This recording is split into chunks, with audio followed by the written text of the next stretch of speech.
प्रारब्ध आपसे वही करवाता है जो आपके नसीब में है। जी हाँ दोस्तों, आपने काफ़ी बार काफ़ी एस्ट्रोलॉजर्स, काफ़ी नंबरोलॉजिस्ट या फिर कहें कि किसी न किसी को अगर अपनी चीज़ें दिखाई होंगी, या फिर कहें कि आपने अपनी कोई भी ऐसी चीज़ें, या फिर कहें कि जन्म कुंडली या फिर किसी एस्ट्रोलॉजर या किसी नंबरोलॉजिस्ट से नहीं मिले हैं, और हमें बहुत सी बार कहें कि ऐसा लगता है कि हम किसी गलत रास्ते पर हैं, इन द सेंस डायरेक्शन। क्योंकि जब भी कोई हम वीडियोस देखते हैं या किसी से मिलते हैं, या फिर हमें लाइफ में कुछ नहीं हो रहा होता है, फिर कहीं कि हम अंधकार में होते हैं, तब हमें ऐसा फील होता है कहीं हम गलत डायरेक्शन में तो नहीं है, कहीं हम ऐसे गलत मूवमेंट में तो नहीं है। और ये बहुत बड़ा सवाल है आज की जनरेशन के लिए, फिर कहीं कि किसी भी व्यक्ति के लिए जो स्ट्रगल कर रहा है इस टाइम पे। क्योंकि बहुत सी बार आपने देखा होगा कि हम इस दुविधा में फंस जाते हैं कि यार हम कहीं गलत रास्ते पर तो नहीं आ गए हैं, और हम बहुत सी बार उस कार्य को क्विट कर बैठते हैं, या फिर कहें कि वहाँ हमारा मानसिक संतुलन बिगड़ जाता है, या फिर कहें कि हमें निराशा ने घेर लेती है कि हम और ज़्यादा अंधकार में फंस जाते हैं, और ज़्यादा लूप में फंस जाते हैं। लेकिन अब इसके पीछे आखिर सत्य क्या है? क्या हम गलत डायरेक्शन में आ जाते हैं? क्या है आखिर इस गलत डायरेक्शन का रीजन? क्योंकि अगर हम गलत डायरेक्शन में है तो क्यों है, और गलत डायरेक्शन में हम आए कैसे, या फिर गलत डायरेक्शन में हम हैं तो हमें पता कैसे चलेगा कि हम गलत डायरेक्शन में हैं? देखिए दोस्तों, जितने भी आपने एस्ट्रोलॉजर्स को देखा होगा वो सब यही कहते हैं कि व्यक्ति को पता होना चाहिए किस अनुरूप काम करना चाहिए। देखिए चलो, अगर आपके पास जन्म कुंडली है या आपके पास नहीं है,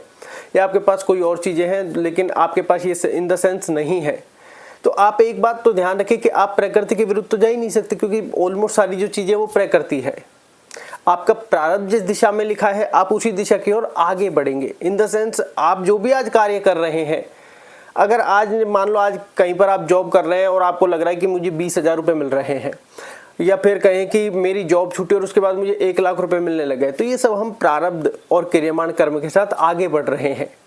कि हमारी कर्म की भावना कैसी है, वो हमारा क्रियमाण कर्म है। हम कर्म को किस निष्ठा से कर रहे हैं। मान लो वो कहते हैं ना, जैसे आज हमको किसी भी चीज़ में उतार दिया गया है, जैसे हमको ये वीडियो बनाने के माध्यम में उतार दिया गया कि भैया आप यूट्यूब करिए, अब हम वीडियो नहीं बनाएंगे क्योंकि ये क्रियमाण कर्म हो गया, तो वो वाली बात आ जाती है। इन द सेंस अब हमें समझने वाली बात यह है कि हम गलत डायरेक्शन में कैसे। तो देखिए, काफ़ी एस्ट्रोलॉजर्स को आपने सुना होगा कि पहले मैं किसी चीज़ की तैयारी कर रहा था या फिर ये जॉब कर रहा था, अचानक से वहाँ पर एक डाउनफॉल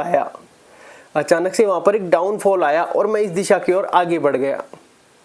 और जब वो व्यक्ति बाद में देखता है कि यार मैं इस दिशा की ओर आगे क्यों बढ़ा, मैं अमीर हो गया या फिर मैं गरीब हो गया, या फिर मेरी लाइफ के बीच में स्ट्रगल क्यों आया, क्योंकि जब आपका समय बदलने वाला होता है, या फिर कहीं की लाइफ में जब मुसीबतें ज़्यादा आती हैं, या फिर कोई आपकी नौकरी छूट जाती है, काम छूट जाता है, तो प्रारब्ध अब आपको एक नई दिशा में लेकर जाता है। हो सकता है आपको उससे अच्छी जॉब मिल जाए, या फिर आपका हो सकता है थोड़ा बैड प्रारब्ध और थोड़ी आपको मुश्किलें और बढ़ जाए। लेकिन अब यहाँ पर बात समझने की है कि स्ट्रगल, या फिर कहीं की वो बीच में वो जब हमारी कोई 10-20 हज़ार रुपये की जॉब चल रही हो, 30,000 की जॉब चल रही हो, और बीच में हमें उसकी बहुत ज़्यादा कहें कि हमारे ऊपर ऐसी रेस्पॉन्सिबिलिटी है कि हमें उसकी बहुत ज़्यादा ज़रूरत है, लेकिन उसी वक्त हमारी अगर जॉब चली जाए तो हम कहेंगे कि जो पहले थी वही काफ़ी होती। लेकिन वो कहता है 3 महीने या 6 महीने का जो टाइम ऑफ पीरियड होता है,